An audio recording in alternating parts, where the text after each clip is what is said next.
What? All those fish? I've got like 6 fish in there. Now you're just showing off. I got like 4 new ones in quarantine though. You got to start somewhere. I've got 100, I don't know, 80 something fish. I don't know. I lost count. But I didn't get all these without putting them in quarantine.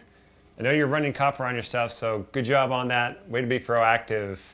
But the question at hand now is, what are the nitrate levels like in your tank, Jimmy? What are the nitrate levels like? Yes. I do have a little Hanna test kit that says nitrate, and I have used it. And that was a while ago. I just keep going off what it looks like in there. I mean, it looks clean. I see the sand get brown from time to time, but everyone's like swimming and healthy. And I've been doing about 15-gallon water changes about once a week because that's how much my brute trash can is. So I just do one of those. So I know you've been on me about that. Okay, what do I need to do? You know what? Now I'm all worried about the comments in YouTube. The YouTuber comments are gonna be on your side. You're gonna be like, what? But I mean, I just gotta say, you'd be a horrible witness on the stand, Jimmy, because they'd ask you a question and you'd be like, did I say way too much? I'm sorry. Okay, I'm not testing. There's the answer. I haven't been testing. I'm not surprised. It looks great in there, and everybody's alive. You just got done telling me about the sand bed. Oh, the sand bed does kind of turn brown, but ever since I put the skimmer in there and I'm cleaning it regularly and doing the water changes, it's not nearly as bad. But it still gets brown, but not too much. You're asking about nitrates. What are they? Why do they matter? Why do I keep beating you up about it? Well, a couple things. Nitrates are chemical compound MO3 and O3.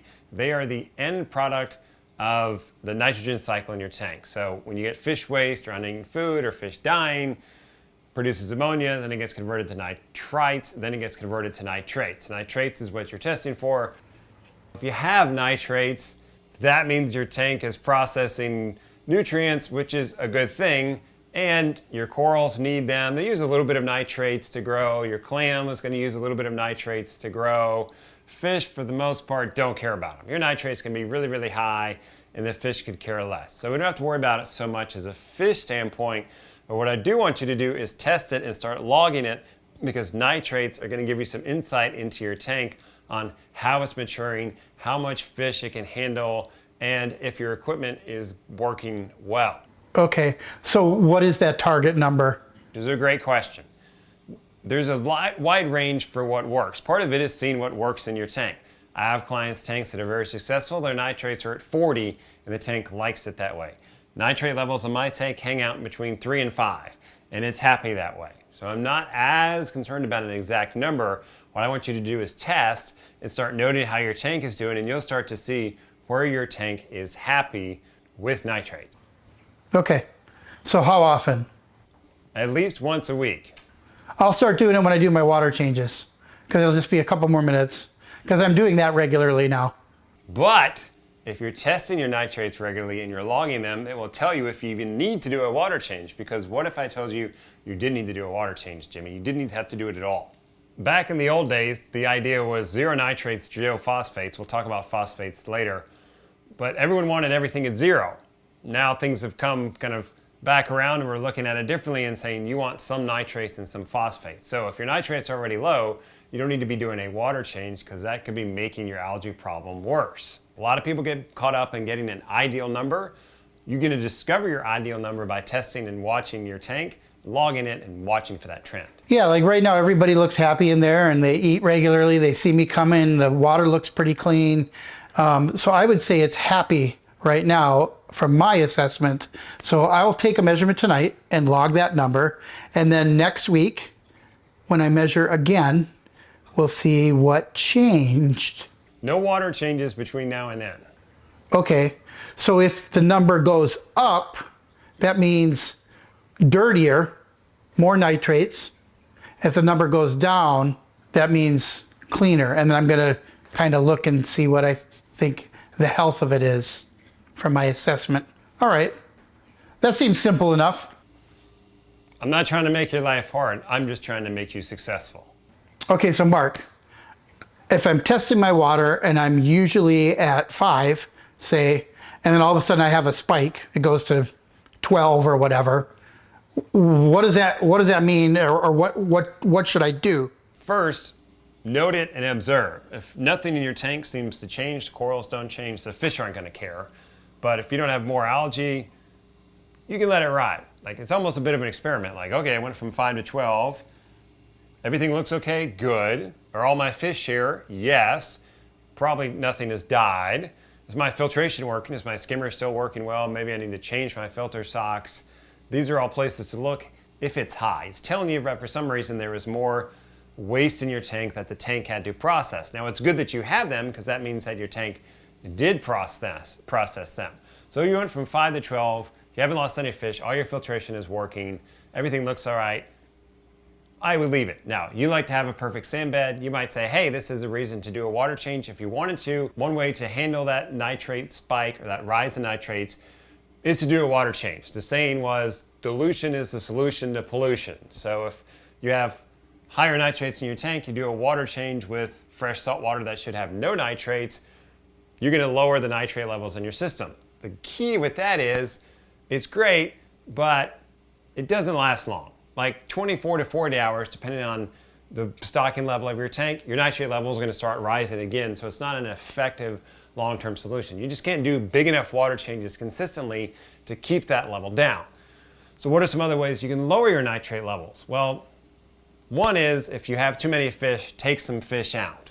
No one likes that option. That's never a popular option. The other thing is feed better fish food.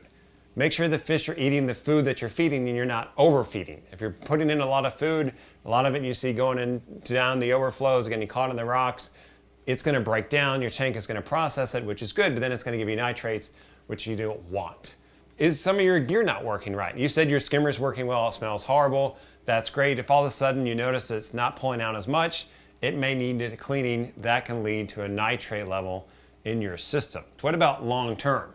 One of them is get better filtration. Now, you have a really good skimmer, but some people like to go cheap. If your skimmer isn't really working well, it's not consistently pulling good skimmate, maybe time to upgrade that skimmer. Also, you can add other ways to export nutrients out of your tank, whether it be a refugium. In your case, you don't have a space for a big enough one to make enough sense.